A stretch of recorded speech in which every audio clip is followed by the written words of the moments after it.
बिस्मिल्लाहिर्रहमानिर्रहीम। अस्सलाम वालेकुम। मैं मोहम्मद और आप देख रहे हैं आपका अपना फेसबुक और यूट्यूब चैनल हाजिक फूड्स के साथ। व्यूअर्स, आज जो चीज़ मैं अपने घर में इस्तेमाल करता हूँ मैं चाह रहा हूँ मैं आपके साथ शेयर करूँ।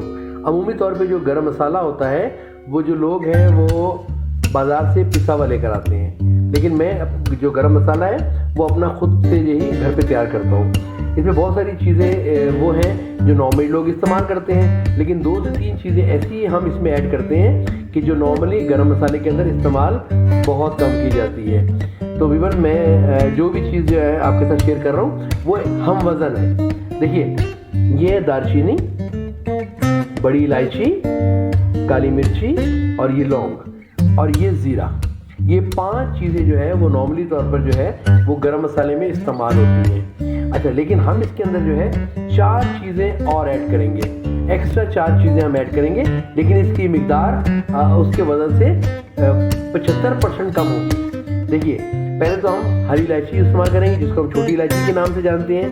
ये 2 से 3 बादियान के फूल, अच्छा जवैत्री और ये जायफल।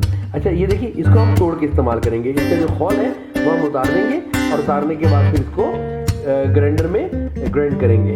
तो व्यूअर, ये हैं तमाम गरम मसाले के इंग्रेडिएंट्स। अच्छा, ये जो 4 चीज़ें हमने इसके अंदर ऐड की हैं वो इसलिए ऐड की हैं कि इससे एक तो आपके गरम मसाले में खुशबू ज़्यादा होती है और दूसरा इसके अंदर जो है आपको जो खाने की जो लज्जत है वो दुगनी हो जाती है। मतलब आप अगर खाना बहुत अच्छा बना रहे हैं तो अगर इस तरह का गरम मसाला आप इस्तेमाल करेंगे तो उसकी जो लज्जत है वो दोगुनी हो जाएगी। तो व्यूअर, हम अपना टाइम ज़ाया नहीं करेंगे, इसको ग्राइंडर करते हैं और ग्राइंडर करने के बाद आपको इसका दिखा देते हैं।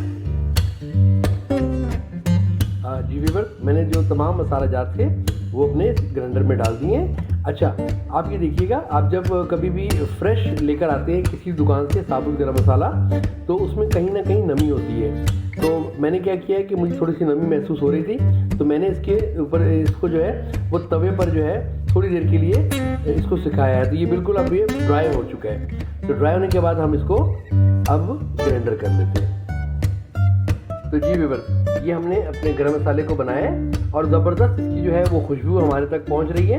अच्छा, आप चाहें तो इसको जो है वो छान भी सकते हैं, लेकिन अमूमी तौर पे जो होता है गरम मसाला वो थोड़ा सा दरदरा होता है। मतलब ये इतना दरदरा नहीं है, लेकिन ये है कि ये बारीक भी इतना नहीं है और इतना मोटा भी नहीं है। आप चाहें तो छान सकते हैं। तो व्यूअर्स, ये आज हमने आपके साथ एक टिप शेयर की है गरम मसाले की। उम्मीद है आपको आज हमारी रेसिपी पसंद आई होगी और आप हमारे चैनल को लाइक करें, शेयर करें और सब्सक्राइब करना ना भूलिएगा। और इसी के साथ हम आपको इजाज़त दीजिए हाजिक फूड के साथ। अल्लाह हाफिज़, टाटा, बाय बाय।